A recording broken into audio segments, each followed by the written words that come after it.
Friends, welcome to Priya வீட்டு சமையல். இன்றைக்கி நம்ம சேனலில் பெட்ரூம் டீப் க்ளீனிங் ரொட்டீன் தான் உங்கள் கூட ஷேர் பண்ணிக்க போகிறேன். இந்த வீடியோ உங்களுக்கு ஒரு க்ளீனிங் மோட்டிவேஷனாக இருக்கும்னு நினைக்கிறேன். இந்த வீடியோ பிடிச்சிருந்தால் மறக்காமல் லைக் பண்ணுங்கள், உங்கள் ஃப்ரெண்ட்ஸ் கூடயும் ஷேர் பண்ணுங்கள். நம்ம சேனலுக்கு நீங்கள் புதுசாக இருந்தீங்கன்னா மறக்காமல் சேனலுக்கு சப்ஸ்கிரைப் பண்ணிக்கோங்க. இப்போ வாங்க வீடியோக்குள்ளே போகலாம்.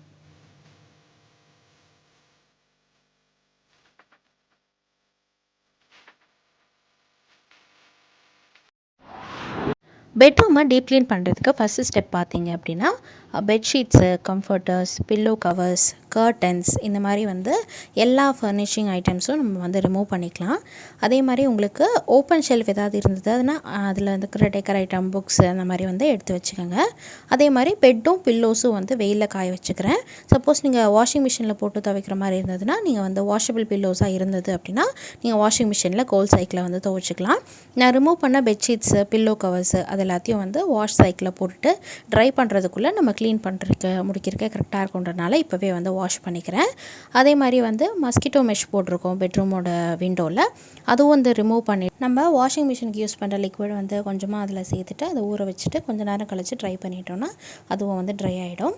இப்போ பார்த்திங்கன்னா நம்ம டஸ்டிங் ஆரம்பிக்கலாம். டஸ்டிங் எப்போவுமே சீலிங்லேருந்து டாப் டு பாட்டம் அந்த மாதிரி தான் பண்ணணும். மேலேருந்து பண்ணும்போது நீங்கள் டஸ்ட்டெல்லாம் கீழே விழும். ஸோ கீழே க்ளீன் பண்ணிகிட்டே வரும்போது உங்களுக்கு டீப் க்ளீன் பண்ணிடலாம். ரொம்ப ஈஸியான மெத்தட் இது தான்.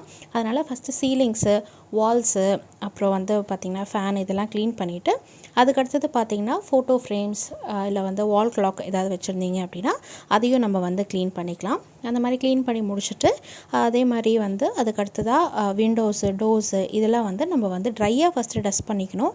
அதுக்கப்புறம் தான் நம்ம லிக்விட் ஸ்ப்ரே பண்ணி நம்ம வைப் பண்ண போகிறோம். ட்ரையாக டஸ்ட் பண்ணும்போது இதில் இருக்கிற டஸ்ட்டெல்லாம் சின்ன சின்னதாக பொடியான டஸ்ட்டெல்லாம் இருக்கும் இல்லையா, அதெல்லாம் வந்துடும். அதுக்கப்புறமா நம்ம இதெல்லாம் க்ளீன் பண்ணி முடிச்சதுக்கப்புறமா ஸ்ப்ரே பண்ணி நம்ம வைப் பண்ணிக்கலாம். இப்போ டோர்ஸ் முடிச்சதுக்கப்புறமா அதே மாதிரி விண்டோவோட க்ரில்லு, விண்டோவோட கிளாஸ், அதே மாதிரி அந்த சைட்ஸ்லலாம் நிறைய டஸ்ட் இருக்கும். அது எல்லாத்தையும் நம்ம ட்ரையான ஒரு டஸ்டர் வச்சு நம்ம எல்லாத்தையும் க்ளீன் பண்ணிக்கலாம். ட்ரையான டஸ்டரோ இல்லை வேறு ஏதாவது ஒரு துணி வச்சு கூட நீங்கள் க்ளீன் பண்ணிக்கலாம். விண்டோவும் நம்ம மேலேருந்து கீழே டாப் டு பாட்டம் அந்த மாதிரி க்ளீன் பண்ணிட்டு வரும்போது இங்கே பாருங்கள் எவ்வளோ டஸ்ட் இருக்குன்னு. இது டஸ்ட் எடுக்கிறதுக்கு தனியாக ஒரு ப்ரஷ் மாதிரி உங்களுக்கு கடையில் கிடைக்கும், அது கூட யூஸ் பண்ணிக்கலாம். நான் அந்த வேஸ்ட் கிளாத் வச்சு தான் நான் எடுத்துகிட்டு அதுக்கப்புறமா பார்த்திங்கன்னா டோர்ஸ், விண்டோஸ் எல்லாம் முடிச்சதுக்கப்புறமா ஃபர்னிச்சர்ஸ் இருக்கும்ல, சோஃபா வச்சுருந்தீங்க அப்படின்னா அதுக்கப்புறமா காட்டு, சைட் டேபிள் இது எல்லாத்தையும் நம்ம டஸ்ட் பண்ணிக்கலாம். அதுக்கு இப்போ ட்ரை டஸ்டிங் முடிச்சதுக்கப்புறமா இப்போ நான் வினிகர், வாட்டர் இது ரெண்டும் ஹாஃப் எடுத்துகிட்டு ஒரு கிளாஸ் வினிகர் எடுத்திங்கன்னா ஒரு கிளாஸ் வாட்டர் இது ரெண்டையும் மிக்ஸ் பண்ணிவிட்டு அந்த ஸ்ப்ரே தான் எல்லாத்துக்கும் யூஸ் பண்ணுறேன். டோர்ஸு, விண்டோஸு, கிளாஸு, அதுக்கப்புறம் காட்டு, சைட் டேபிள்ஸ் இல்லை எல்லாத்துக்குமே வார்ட்ரோபு இது எல்லாத்துக்குமே சேம் ஸ்ப்ரே தான் நான் ஸ்ப்ரே பண்ணிவிட்டு நல்லா வைப் பண்ணிட்டோன்னா பளிச்சுன்னு ஆகிடும். நீங்கள் இந்த ஸ்ப்ரே ட்ரை பண்ணதில்லை அப்படின்னா ட்ரை பண்ணி பாருங்கள், கண்டிப்பாக ரிசல்ட்ஸ் நல்லாயிருக்கும். இப்போ அதே மாதிரி ஸ்விட்ச் போர்டெல்லாம் துடைக்கிறதுக்கு மறந்துடக்கூடாது. ஸ்விட்ச் போர்டை க்ளீன் பண்ணுறதுக்கு தண்ணி சேர்க்காத ப்ளெயின் வினிகர் இருக்கும்ல, அது ஒரு துணியில் வச்சுட்டு நீங்கள் துடைச்சிட்டிங்கன்னா போதும், அது ஸ்விட்ச் போர்டு க்ளீன் ஆகிடும். இப்போ நம்ம வாஷ் பண்ணி வச்சுருந்த மஸ்கிட்டோ மெஷ்ஷு, கர்டன்ஸு இதெல்லாம் ட்ரை ஆகிடுச்சு. இப்போ நம்ம விண்டோஸ்க்கு கர்டன்ஸு, மஸ்கிட்டோ மெஷ் அதெல்லாமே போட்டுக்கலாம்.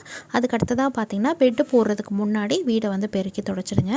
ஏன்னா நம்ம பெட்டு போட்டதுக்கப்புறமா பார்த்திங்கன்னா வீடு பெருக்கணும் அப்படின்னா சின்ன சின்ன டஸ்ட்டில் அந்த பெட்டு மேலே படியும். அதனால் க்ளீனாக இருக்கிற மாதிரி உங்களுக்கு இருக்காது. அதனால் ஃபஸ்ட்டு ஃபுல்லாக பெருக்கிட்டு அதுக்கப்புறமா பார்த்திங்கன்னா பெட்டெல்லாம் நம்ம அரேஞ்ச் பண்ணிக்கலாம். கூட்டி துடைச்சதுக்கப்புறமா நம்ம பெட்டெல்லாம் போட்டுக்கலாம். இப்போ பெட்ஷீட்ஸு, கவர்ஸ் அதே மாதிரி சைட் டேபிளுக்கு கவர் அதெல்லாமே போட்டாச்சு. இப்போ நம்ம ஆர்கனைஸ் பண்ணி வச்சிடலாம். சைட் டேபிளில் இருக்கிற திங்ஸ் எல்லாம் வச்சு ஆர்கனைஸ் பண்ணிவிட்டேன். இதுதான் ஃபஸ்ட்டு டே ஆஃப் க்ளீனிங். பெட்ரூமை 2 நாள் சுத்தம் பண்ணேன். இது ஃபஸ்ட்டு டே ஃபுல்லாக இந்த மாதிரி பண்ணிட்டேன். செகண்ட் டே பார்த்திங்கன்னா எனக்கு வார்ட்ரோப், க்ளோஸ்டு வார்ட்ரோப் தான். அதனால் அதில் இருக்கிற திங்ஸ் எல்லாம் செகண்ட் டே க்ளீன் பண்ணிக்கலாம் அப்படின்னு சொல்லிட்டு அதில் இருக்கிற திங்ஸு, என்னோடய ட்ரெஸ்ஸஸ் அதே மாதிரி சின்ன சின்ன புக்ஸ் எல்லாம் இருக்கும். அப்புறம் ட்ரெஸ்ஸிங் ஐட்டம்ஸு, ஸ்டேஷ்னரி ஐட்டம்ஸ் அதெல்லாம் இந்த வார்ட்ரோப்பில் தான் வச்சுருப்பேன். அது எல்லாத்தையுமே நம்ம ரிமூவ் பண்ணிக்கலாம். ரிமூவ் பண்ணதுக்கப்புறமா இந்த மாதிரி ப்ளெயினாக இருக்கும். ப்ளெயினாக இருக்கிறதுக்கப்புறமா நம்ம ஒரு ட்ரையான துணி வச்சு எல்லாத்தையும் துடைச்சிட்டு அதுக்கப்புறமா அதே ஸ்ப்ரே தான் நான் யூஸ் பண்ணுறேன். வினிகர், வாட்டர் ஸ்ப்ரே தான் யூஸ் பண்ணுறேன். அந்த ஸ்ப்ரே பண்ணி லைட்டாக ஸ்ப்ரே பண்ணி நம்ம வைப் பண்ணிக்கலாம், அவ்வளோதான்.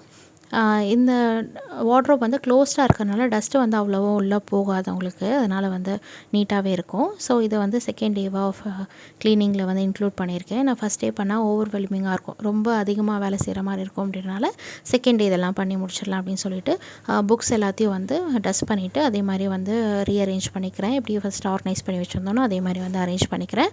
அதே மாதிரி இதில் வந்து பார்த்திங்கன்னா இந்த பாஸ்கெட்டில் பார்த்திங்கன்னா என்னுடைய ட்ரெஸ்ஸிங் ஐட்டம்ஸ் எல்லாம் இருக்கும். இந்த கம்மல், அந்த செயின், அந்த மாதிரி எல்லா திங்ஸ் எல்லாம் இருக்கு இல்லையா, அதெல்லாம் வந்து இருக்கும். அதே மாதிரி சின்ன சின்ன டெய்லரிங் ஐட்டம்ஸ் நம்ம வந்து ஊசி நூலெல்லாம் வச்சுருப்போம் இல்லையா, அதுவுமே தனியாக ஒரு பாக்ஸில் போட்டு வச்சிட்டோம் அப்படின்னா நம்ம எடுக்கிறதுக்கு ஈஸியாக இருக்கும், நம்ம தேடணுன்னு அவசியம் இல்லை. அதே மாதிரி திங்ஸ் வந்து என்கிட்ட கம்மியாக தான் இருக்கும். ஏற்கனவே வந்து எல்லாத்தையும் டீக்ளட்டர் பண்ணிவிட்டேன் அப்படின்றனால இந்த வீடியோவில் நான் உங்களுக்கு டீக்ளட்டரிங்னா என்னென்னு காமிக்கலாம். நான் இதே மாதிரி வீடியோஸ் வந்து நான் நிறைய வந்து போஸ்ட் பண்ணியிருக்கேன். அது எல்லாத்தையும் வந்து உங்களுக்கு ப்ளேலிஸ்ட்டை வந்து உங்களுக்கு டிஸ்கிரிப்ஷன் பாக்ஸில் லிங்க் கொடுக்குறேன், மறக்காமல் செக் பண்ணி பாருங்கள்.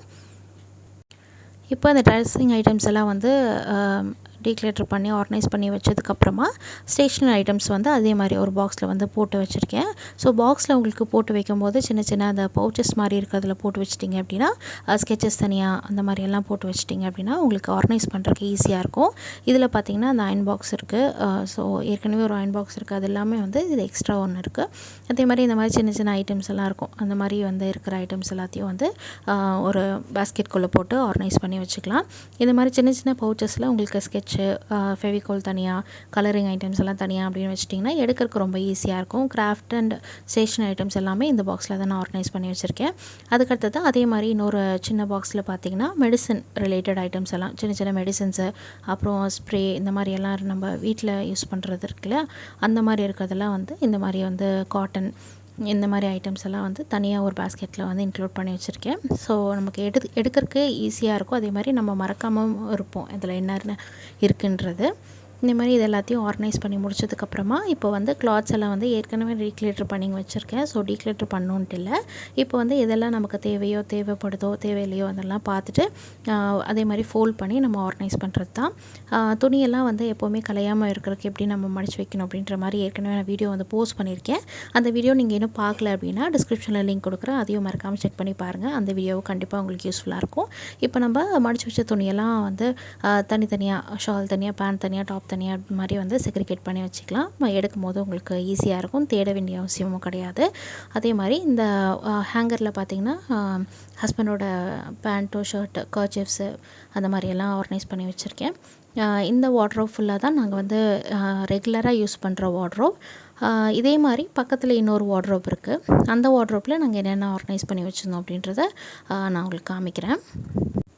இந்த வார்ட்ரோப்பில் பார்த்திங்கன்னா பெட்ஷீட்ஸு, பில்லோ கவர்ஸு, அதே மாதிரி வின்டர் வேர் இருக்குல்ல, ஸ்வெட்டர், ஸ்கார்ஃபு அதெல்லாம் வந்து வச்சுருக்கேன். அதுக்கு கீழே பார்த்திங்கன்னா வெளியில் போடுற சாரீஸும் அதே மாதிரி வந்து கொஞ்சம் கிராண்டான ட்ரெஸ்ஸஸ் எல்லாம் இங்கே வச்சுருக்கேன். இந்த சைடு பார்த்திங்கன்னா வந்து ஒரு பேக்கும், ரெகுலராக யூஸ் பண்ணுற பேக்கும், இந்த சைடு பார்த்திங்கன்னா எக்ஸ்ட்ரா வந்து அந்த சோஃபா கவர்ஸு, டைனிங் டேபிள் போடுற கவர்ஸு அதெல்லாம் வந்து வச்சுருக்கேன். கீழே பார்த்திங்கன்னா ஃபுல்லாக வந்து எலக்ட்ரானிக் ஐட்டம்ஸ் தான். எலக்ட்ரானிக் ஐட்டம்ஸும் நம்ம வந்து வெளியே கடைக்கு போகும்போது எடுத்துகிட்டு போகிற பேக்ஸ் எல்லாம் இருக்குல்ல, அதெல்லாம் எக்ஸ்ட்ரா இருக்கிறது வந்து இங்கே வச்சுருக்கேன். ரெகுலராக யூஸ் பண்ணுறது வந்து கிச்சனில் வச்சுருக்கேன். இப்போ நம்ம பெட்ரூம் ஃபுல்லாமே க்ளீன் பண்ணி ஆர்கனைஸ் பண்ணி முடிச்சாச்சு. இந்த வீடியோ உங்களுக்கு கண்டிப்பாக யூஸ்ஃபுல்லாக இருக்கும்னு நினைக்கிறேன். யூஸ்ஃபுல்லாக இருந்தால் மறக்காமல் நம்ம வீடியோவுக்கு லைக் பண்ணுங்கள். உங்கள் ஃப்ரெண்ட்ஸ் கூடயும் உங்கள் ஃபேமிலிஸ் கூடயும் இந்த வீடியோவை ஷேர் பண்ணுங்கள். அவங்களுக்கும் இந்த வீடியோ யூஸ்ஃபுல்லாக இருக்கலாம். நீங்கள் நம்ம சேனலுக்கு புதுசாக இருந்தீங்கன்னா மறக்காமல் பிரியா வீட்டு சமையலை சப்ஸ்கிரைப் பண்ணுங்கள். தேங்க்யூ ஃபார் வாட்சிங். Bye friends.